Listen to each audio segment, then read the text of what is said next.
অধিকাংশ সময় দেখা যায় যখন কেউ বেস্ট ফ্রেন্ডকে বিয়ে করে তখন তাদের মধ্যে অন্যদের চাইতে একটু বেশি টুকিটাকি ছোটখাটো বিষয় নিয়ে কলহ হয়, ঝামেলা হয়, যেগুলো খুব দ্রুত সমাধান করা সম্ভব হয় এবং সমাধান হয়ে যায়। তাহলে আশা করি সবাই ভালো আছেন। আজকে কথা বলবো দাম্পত্য জীবনের এরকম ছোটখাটো বিষয়ের উপরে বেশ করে তৈরি করা ওয়েব ফিল্ম একসাথে আলাদা নিয়ে, যেখানে প্রধান দুই চরিত্রে অভিনয় করেছেন ইয়াশ এবং পারশা, এবং সিনেমাটা পরিচালনা করেছেন রেজাউর রহমান, এবং এই সিনেমাটা লিখেছেন 36-24-36 ওয়েব ফিল্মের প্রধান অ্যাক্ট্রেস ক্যারিনা কাইসার।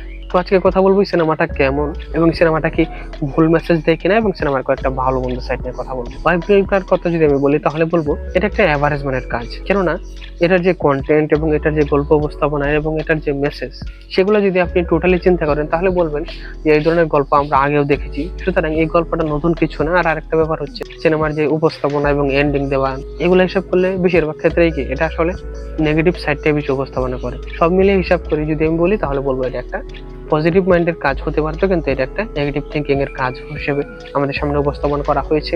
আর উপস্থাপনা তো খুব আহামরি কিছু না, নর্মাল ভাবে উপস্থাপনা করেছে, যে কারণে সব মিলিয়ে বলবো যে এটার গল্প উপস্থাপনা, বিজিএম এর কাজ, ডায়লগ ডেলিভারি, সিনেমার ক্লাইম্যাক্স, সব মিলিয়ে এটা একটা সাধারণ ওয়েব ফিল্ম। তো এটার কয়েকটা ভালো মন্দ সাইড বলি, যে এটা কেন আমি সাধারণ বলছি তাহলে এটা সহজে বুঝে যাবে। শুরুতে আমি যদি বলি এটার ভালো সাইড গুলা বলি, সেটা হচ্ছে এটা একটা ভালো সাইড যে আমাদের আশপাশের অনেক মানুষই রয়েছে যারা নবদম্পতি অথবা যারা বিয়ের মাত্র কয়েক বছর গিয়েছে, তাদের মধ্যে যে বিভিন্ন ছোটখাটো বিষয় নিয়ে ঝামেলা, সেটার উপরে বেশ করে তৈরি করা হয়েছে। এবং সেখানে পারসা এবং রোহান ছাড়াও তারিক আনাম খান, দীপা খন্দকার, তুষার নূর, এরা ভালোই পারফরমেন্স দিয়েছে। এবং তারার যে চরিত্রায়ন, যে তারা আসলে সামনে কি কি করতেছে, সেগুলো আমরা আসলে সিনেমা দেখার সময় বুঝতে পারছি যে তারা সামনে এটা করবে এবং এরকম হতে পারে বা এরকম হয়ে যাবে। এবং তাদের মধ্যে যেসব বিভিন্ন হিউমারস অ্যাড করা হয়েছে একটু কমেডির মতন দেখানোর জন্য, সেটাও কি আমরা এক্সপেকটেশন করি যে এরকম কিছু হবে এরকম। আর এটার যে বিজিএম এর কাজ, সেগুলো ভালো, ভিজুয়াল অত্যন্ত ভালো।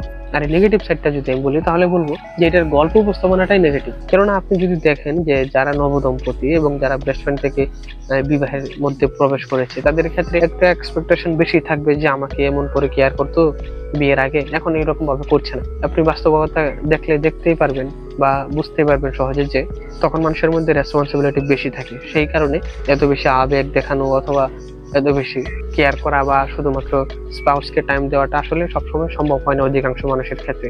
কারণ সবাই তো আর ওই হাই লেভেলের চাকরি করতে পারে না, অথবা বেশিরভাগ মানুষই কি বাইরে কাজ করা লাগে। আর তাছাড়া মানুষ তো শুধু তাদের স্পাউস নিয়ে সারা জীবন কাটায় না, তাদের মধ্যে সামাজিকতা থাকে, বন্ধু বান্ধব থাকে, তাদেরও তো সময় দেওয়া লাগে বা তাদের সাথে একটু সময় পাস করা লাগে মন ফ্রেশ করার জন্য। তো সব মিলিয়ে এই ব্যাপারগুলো কিন্তু উপস্থাপন করা হয়েছে, কিন্তু এটা এমন করে উপস্থাপন করা হয়েছে যে সিনেমাটা দেখার সময় মনে হবে যে সংসার বাঁচানোর জন্য সবকিছু ছেড়ে ছুড়ে জাস্ট স্পাউসের কাছে বসে থাকলে বুঝি সংসার বাঁচানো সম্ভব হতো অথবা ভালো হতো, এরকম।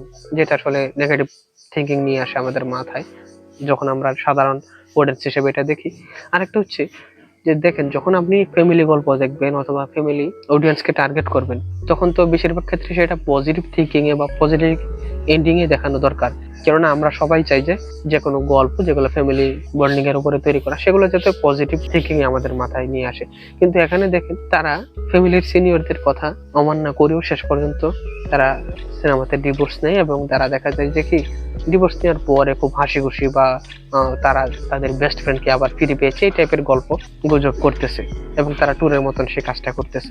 এটা তো আসলে নেগেটিভ, কারণ যার সাথে আপনি কোনোভাবেই আর মিলমেশ করতে পারেন নাই, যার সাথে আপনি কয়েক বছর সংসার করার পর সবকিছু করার পরেও মিলমিশ করে থাকতে পারেন নাই, তার সাথে একেবারে আলাদা হয়ে গেলে ভালো।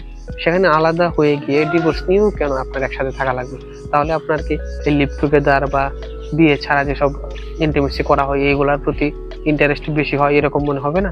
অথবা যারা এই গল্পটা লিখেছে বা এসব অডিয়েন্সকে দেখাতে চেষ্টা করেছে, ফ্যামিলি অডিয়েন্সকে, তাদেরকে কি নেগেটিভ ভাবে এসব উপস্থাপন করেছে না যে এটা যদি এখন দেখায় তাহলে সামনে দেখাবে যে লিভ টুগেদার গুলা আরো কমন, অথবা এগুলাই কি বিয়ের আগে পড়ানো, বিয়ের আগে পরে করানোটা স্বাভাবিক, যেটা এখনো বিভিন্ন বিদেশি সিনেমাতে দেখানো হয়, বাংলা সিনেমাতে আছে এরকম থার্ড পার্সন সিঙ্গুলার নাম্বার, যেটা পরিচালনা করেছেন মোস্তফা সরোয়ার ফারুকী।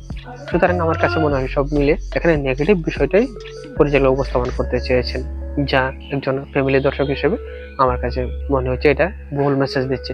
তো ইতিমধ্যে যেটা যারা দেখে ফেলেছেন তারা আমার সাথে এগ্রি করেন কিনা বা ডিসএগ্রি করেন কিনা সেটা কমেন্টে জানাতে পারেন, এবং সিনেমা নিয়ে নতুন নতুন তথ্য পেতে, রিভিউ পেতে এবং আপডেট পেতে আমাদের সাথে থাকুন। আজকে তাহলে পর্যন্ত, সবাইকে ধন্যবাদ।